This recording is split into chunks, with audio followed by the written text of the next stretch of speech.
विशाल जी आपके पास आते हुए, विशाल जी, लेकिन इसका मतलब ये नहीं ना कि कांग्रेस पार्टी नहीं उतरे, समाजवादी पार्टी, आपको तो इसीलिए जनता बार बार चुन रही है ना।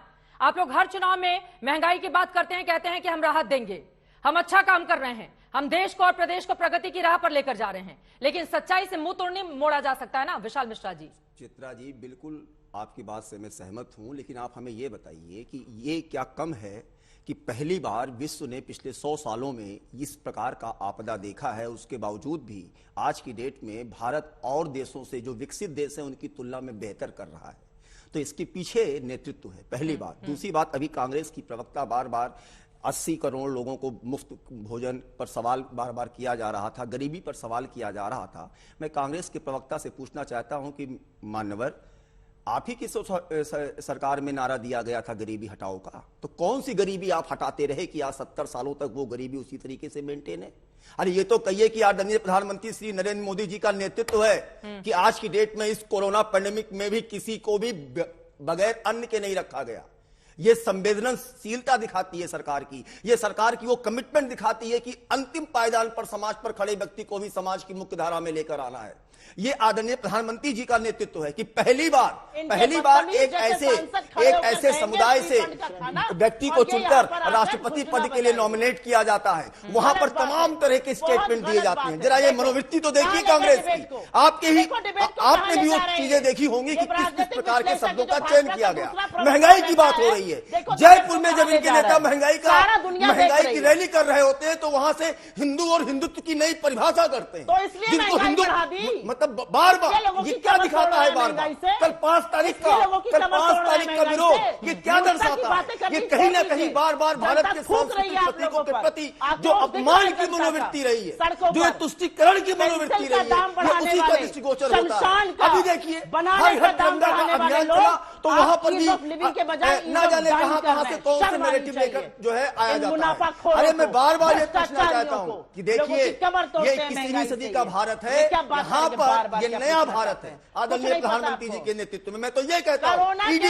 ये वही ईडी है ना जिसने 2014 तक केवल 400 करोड़ रुपए इकट्ठा किए थे। आज 2014 से लेकर 2022 8 सालों के अंदर 1,05,000 करोड़ इकट्ठा किया कि नहीं किया? पूछिए इनसे।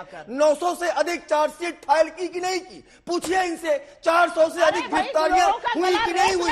25 लोगों को कन्विक्शन मिला कि नहीं मिला? तो बात यह है चित्रा जी, एजेंसियां वही है, लेकिन काम करने की विल पावर बदली है, काम करने का मनोवृत्ति बदला है। आज पश्चिम बंगाल में ये ढेर निकलते हैं क्या भारतीय जनता पार्टी वहां नोट की उस पावर से आपने क्या उखाड़ा, जरा ये भी बताइए। सुप्रिया शिने जी जब आप बोल रही थी वो बिल्कुल शांति से सुन रहे थे, और जब वो आपके बीच में बोल रहे थे तो आप कितने गलत तरीके से उनसे बिहेव कर रही थी। ये तरीका तो ठीक नहीं होता है ना मैडम। आशुतोष वर्मा जी को बोलने दीजिए, बड़े ध्यान से वो सुन रहे थे, वो आ चुके हैं। आशुतोष वर्मा जी, मुझे पूर्व प्रधानमंत्री डॉक्टर मनमोहन सिंह का एक वक्तव्य याद आ रहा है। उनकी ओर से कहा गया था पैसे पेड़ पर तो नहीं उगते। अब पेड़ पर अगर पैसे नहीं उगते हैं तो फिर 200 करोड़ वैक्सीन के लिए पैसे कहां से आएंगे? 80 करोड़ लोगों को अगर फ्री में अनाज मिल रहा है जो दावा सरकार करती है, तो उसके लिए पैसे कहां से आएंगे? तो सरकार की ओर से उन लोगों की देखभाल तो की जा रही है ना। 80 करोड़ इस देश की बहुत बड़ी आबादी है, और फ्री भोजन उन तक पहुंचाया जाना, वो भी लगातार कोरोना का काल जब से शुरू हुआ। क्या इसको बड़ी कामयाबी के तौर पर नहीं आंका जाए? 200 करोड़ वैक्सीन अगर आम लोगों को लग रही है, क्या इसको कामयाबी नहीं माना जाए? आशुतोष वर्मा जी। जी चित्रा जी, पहली तो इस बात को समझना चाहिए कि इस भारत देश ने वैक्सीन के मामले में बहुत पहले ही बहुत काम किया है। नेशनल इम्यूनाइजेशन पॉलिसी सन 1960 से आती है।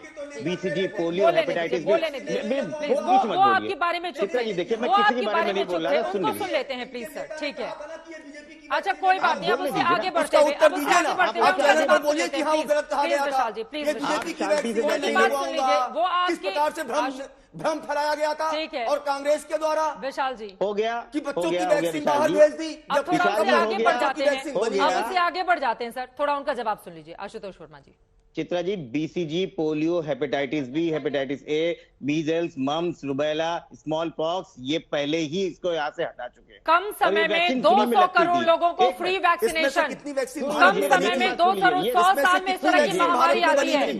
आशुतोष वर्मा जी, मेरी बात पूरी होनी दीजिए। और बार बार ये कोरोना पे क्या बात करते हैं? जीएसटी 2017 में लाया गया था। इस देश की विकास दर उस समय 8.26 थी। 2017-18 में 6.80 कैसे हो गई पूछिए। 2018-19 में 6.53 कैसे हो गई पूछिए। और 2019-20 में 4 कैसे हो गई पूछिए। मैं बता रहा हूं 2019 का वो साल था जब इन भारतीय जनता पार्टी के कॉर्पोरेट दोस्तों को 30% से घटा के कॉर्पोरेट टैक्स 22% किया गया। 8% कॉर्पोरेट टैक्स कम किया गया और वहीं से घाटा शुरू हुआ जबरदस्त तरीके से।